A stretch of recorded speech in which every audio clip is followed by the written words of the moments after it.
भाई जो गुरु वचन पे डट गे, कट गे फंद 84 के, कट गे फंद 84 के, कट गे फंद 84। भक्ति ना करने से हानि का अन्य विवरण है। सत भक्ति ना करने से इस मनुष्य को, स्त्री या पुरुष को जो नुकसान होगा, जो हानि होगी, उसका विवरण दिया है गुरुदेव ने। क्या कह रहे हैं परमात्मा? फिर कितनी हानि उठानी पड़ेगी, कितना कष्ट उठाना पड़ेगा फिर जब ये शरीर छूट जाएगा। ये दम टूटे पिंडा फूटे, ये दम टूटे पिंडा फूटे, हो लेखा दरगाह माहिर संतो यशोदा फिर नाही, यशोदा फिर नाही रे संतो यशोदा फिर नाही। ये दम टूटे यानी जब तुम्हारी श्वास टूट जाएगी, तुम्हारी श्वासें समाप्त हो जाएंगी, तो जब श्वास समाप्त हो जाएंगी, हमारे ये प्राण निकल जाएंगे, तो पिंडा फूटे, पिंडा यानी शरीर, ये शरीर नष्ट हो जाएगा, इसको जला दिया जाएगा।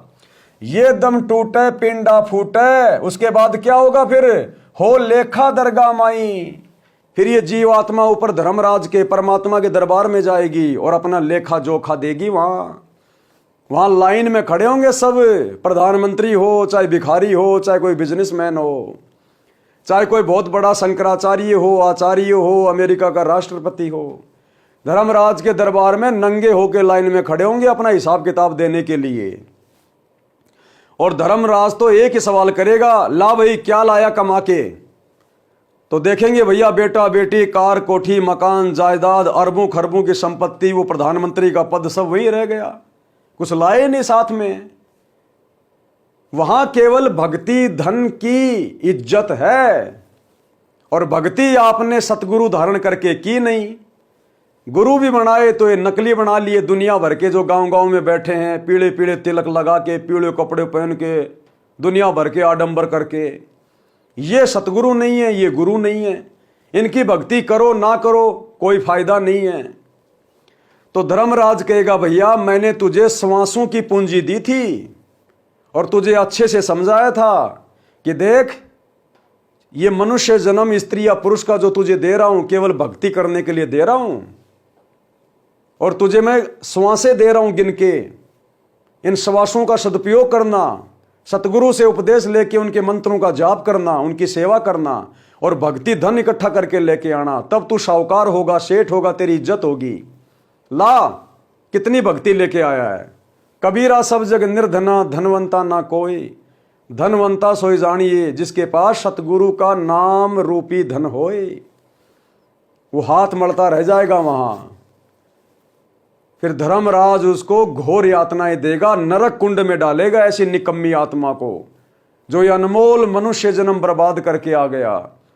ये अनमोल मनुष्य जन्म 84 लाख योनियां भोगने के बाद मिलता है, यानी 84 लाख प्रकार के जीवों के शरीरों में कष्ट भोगने के बाद एक बार परमात्मा ये मनुष्य जन्म देता है भक्ति के लिए, और समझा के भेजता हमारे को।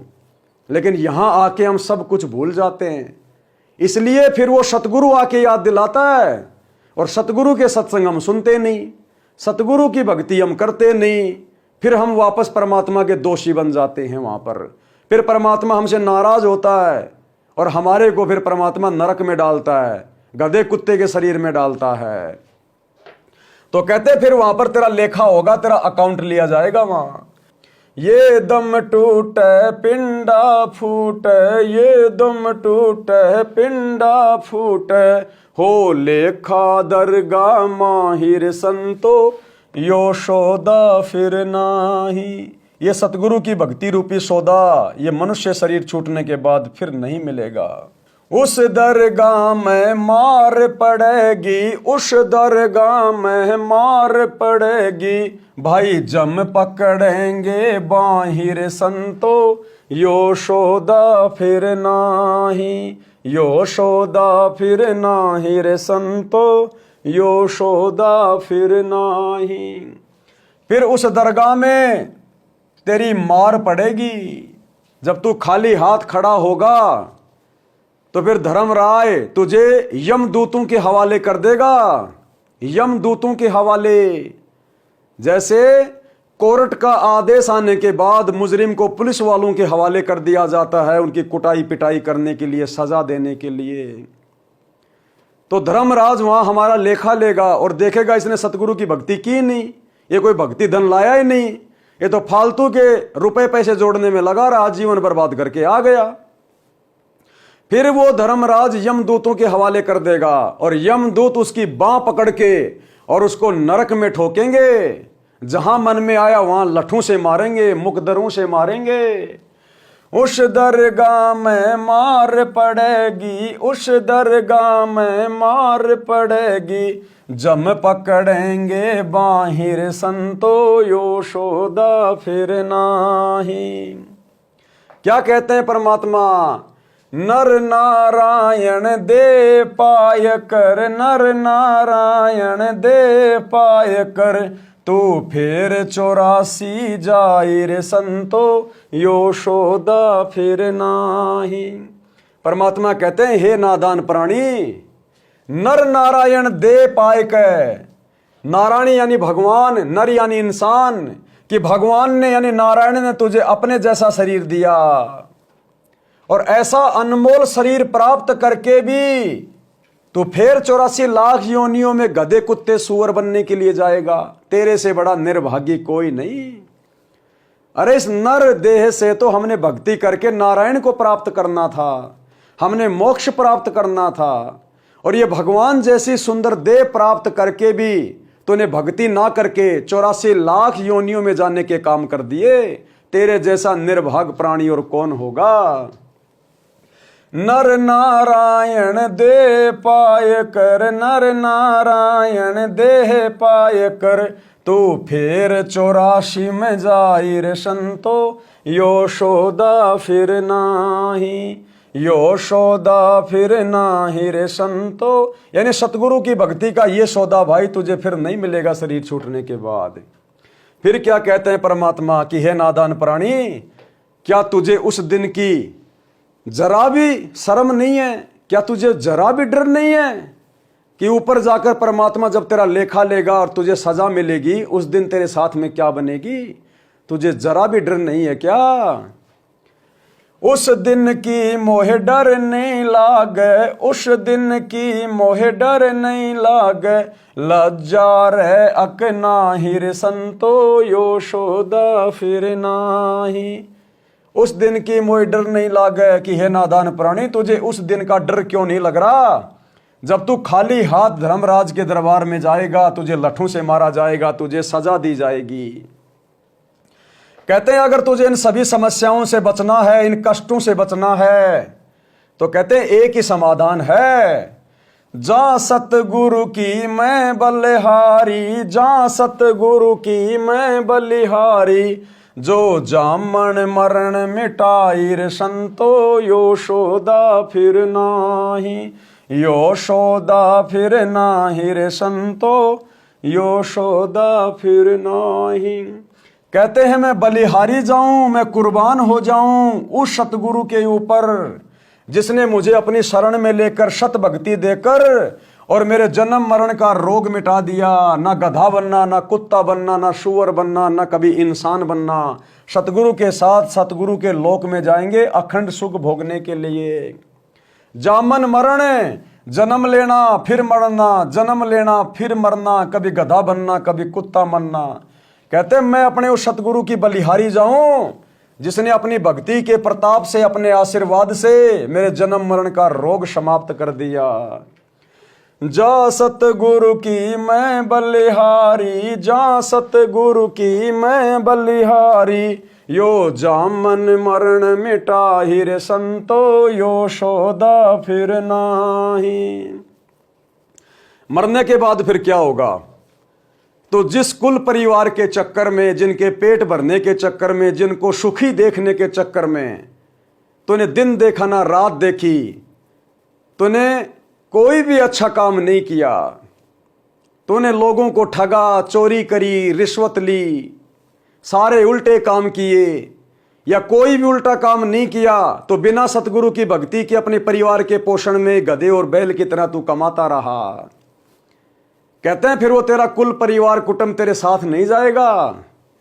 तूने जो पाप कमाए हैं सतगुरु की भक्ति ना करके, जो अपना अनमोल मनुष्य जन्म बर्बाद किया, श्वासें बर्बाद की, इसके प्रतिफल में जब तुझे ऊपर परमात्मा सजा देगा तो तेरा वो परिवार, तेरे बेटा बेटी भाई बंधु रिश्तेदार तेरी कोई सहायता नहीं करेंगे, तेरी सजा के हकदार नहीं बनेंगे वो। तो क्या कह रहे हैं मालिक, कुल परिवार तेरा कुटुंब कबीला, कुल परिवार तेरा कुटुंब कबीला, मसलत एक ठहराई रे संतो, यशोदा फिर नाही, यशोदा फिर नाही रे संतो, यशोदा फिर नाही। कहते हैं जब तू मर जाएगा तेरी सांसें खत्म हो जाएंगी, तो कहते हैं तेरे कुल परिवार के लोग सब मिलकर एक ही मसलत करेंगे, यानी सबकी एक राय हो जाएगी कि जल्दी से डेड बॉडी को उठाओ, डेड बॉडी को, इसको घर में मत रखो ज्यादा देर तक, ये बदबू मारेगा। जिस पिता की छाती के ऊपर उसके बेटे खेला करते थे, सोया करते थे, इतना प्यार किया करते थे, अब वही कुल परिवार के लोग कहेंगे ये बदबू मारेगा, इसको जल्दी से उठाओ यहां से। तो कहते हैं तेरे मरने के बाद में तेरे सारे परिवार वाले इकट्ठे होकर और सबकी एक ही राय हो जाएगी, मसलत एक ठहराई। कुल परिवार तेरा कुटुंब कबीला, कुल परिवार तेरा कुटुंब कबीला, मसलत एक ठहराई रे संतो, यशोदा फिर नाही, यशोदा फिर नाही रे संतो। यानी सतगुरु की सतभक्ति वाला ये सौदा फिर दोबारा नहीं मिलेगा। फिर क्या करेंगे वो परिवार के सदस्य, बांध पिंजड़ी आगे धर लिया, बांध पिंजड़ी आगे धर लिया, मरगट को ले जाहिर संतो, यशोदा फिर नाही, यशोदा फिर नाही रे संतो, यशोदा फिर नाही। फिर तेरी डेड बॉडी के अस्थि पंजर बांध कर, तेरी अर्थी सजा कर और तुझे शमशान घाट में लेकर जाएंगे वो तेरे प्यारे प्यारे। तूने जो भी हाथों में सोने चांदी पहन रखी होगी वो सब छीन लेंगे, तेरे कपड़े तक उतार लिए जाएंगे और तुझे वहां पर जलाया जाएगा। फिर क्या करेंगे, अग्नि लगा दिया जब लंबा, अग्नि लगा दिया जब लंबा, भाई फूक दिया उस ठाही रे संतो, यशोदा फिर नाही। कहते हैं फिर तेरे उस सुंदर शरीर को आग के हवाले कर दिया जाएगा और तेरी उस काया को फूक दिया जाएगा। फिर क्या होगा, पुराण उठा फिर पंडित आए, पुराण उठा फिर पंडित आए, पीछे गरुड़ पढ़ाई रे संतो, यशोदा फिर नाही। तेरे मरने के बाद में फिर तेरे वो धर्म गुरु अपनी धर्म की पुस्तकें उठा उठा के आएंगे और तुझे फिर वो गरुड़ पुराण पढ़ाएंगे। तेरे मरने के बाद में गरुड़ पुराण की कथा करेंगे तेरे घर पे कि जो ऐसा काम करता है उसको धर्मराज ये सजा देता है, जो चोरी करता है उसकी आंखें फोड़ी जाती हैं, जो दूसरे की बहन बेटियों के साथ में गलत काम करता है उसको अग्नि के कुंड में डाला जाता है। तो परमात्मा कहते रहे नादान धर्म गुरुओं, अरे जब वो जिंदा था उस समय उसको ये पाठ पढ़ाते तो वो बुराई करने से बच जाता, भगवान से डरता, संतों की खोज करता और थोड़ा बहुत भक्ति धन लेके साथ जाता। अब वो तो मरने के बाद में गधा बनने की तैयारी कर रहा है और तुम पीछे से उसके नाम पे ये गरुड़ पुराण पढ़ रहे हो। तो भाई पूरा भगत समाज भक्ति के नाम पे भ्रमित है। भाई सतगुरु आए दया करी ऐसे दीन दयाल, आज सतगुरु धरती पे आए हुए हैं, ये दीन दयाल है। समझ जाओ, मान जाओ, सत्संग सुन लो, साधु शब्दां परखिए, संतों की पहचान उनके प्रवचनों से होती है। एक बार इनकी शरण ग्रहण कर लो, अपना आत्म कल्याण करवा लो। ये मनुष्य देह बहुत दुर्लभ है। भाई जो गुरु बचन पे डट के कट गए फंद 84 के, कट गए फंद 84 के, कट गए फंद 84 के। भाई जो गुरु बचन पे डट गए, कट गए फंद 84 के, कट गए फंद 84 के, कट गए फंद 84 के। भाई जो गुरु बचन पे डट गए,